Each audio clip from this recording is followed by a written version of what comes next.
Does size really matter? Well, it just might when it comes to choosing which iPad Pro you should buy.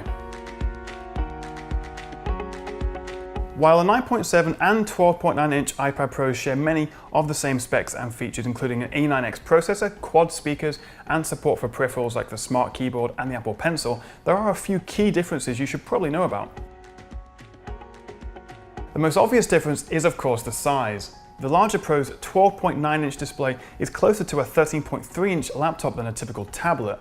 This makes watching movies, browsing the web, playing games, and dare I even say getting some actual work done much easier and more comfortable. Apple is marketing the iPad Pro as a laptop replacement, but while it may have the size to compete with Microsoft Surface Pros and traditional laptops, iOS and the lack of optimizations for the big screen still hold it back. The size comes at the expense of portability as well. It's impressive how Apple have managed to make the 12.9-inch Pro weigh about the same as the original iPad, but it's still 276 grams heavier and 0.8 millimeters thicker than the 9.7-inch Pro. It's not the weight or the thickness that's really the issue though, it just feels too big to use for the things that I would normally use an iPad for, like reading while I'm commuting into work or watching movies on a plane. It's beautiful to look at, but it quickly becomes unwieldy when using it outside of the home or the office. The 9.7-inch Pro feels much more portable. It's got the exact same size and dimensions as the iPad Air 2, but compared to the larger 12.9-inch one, it's just a lot more comfortable.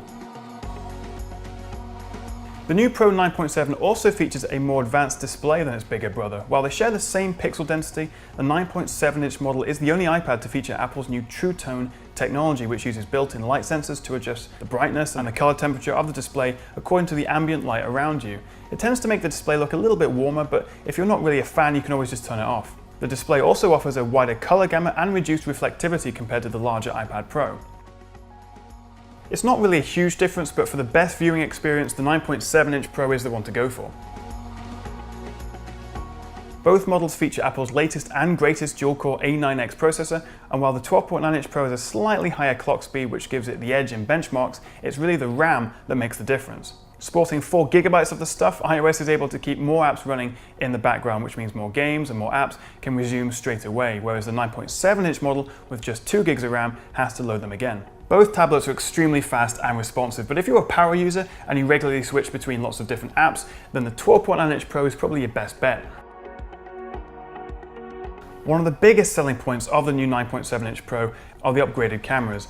Along with a dedicated flash, a first for an iPad, the 12 megapixel rear and 5 megapixel front cameras are a big step up over the 12.9-inch Pro. On paper, it's the exact same camera featured in the iPhone 6s, which means, without a doubt, the 9.7-inch Pro has the best camera of any tablet on the market, especially in the new 4K resolution, look incredibly sharp and detailed. Like the iPhone 6s, the camera module itself sticks out of the iPad, so you'll need to be careful you don't scratch the lens, but if you're worried it might make the iPad wobble when it's on a flat surface, the good news is due to its size, there's no movement whatsoever. The biggest deciding factor though for most people will be the price. Starting at £679 or $799 for the entry-level 32GB model, the 12.9-inch Pro is £180 or $200 more expensive, and that's even before you consider the 128GB option, or whether you should add a smart cover or keyboard or maybe an Apple Pencil to your basket. Both iPads are available in space grey, silver and gold, but only the new 9.7-inch Pro can be bought in the very pretty rose gold flavour. There's definitely more to think about than just the size when it comes to choosing which iPad Pro is right for you. It all comes down to what you plan to use it for. If you're comfortable with using an iOS device as a laptop replacement, the larger screen definitely comes in handy. If portability is key, the True Tone display sounds like a good idea, and you might get some use out of the upgraded camera, the 9.7 Pro is the better choice.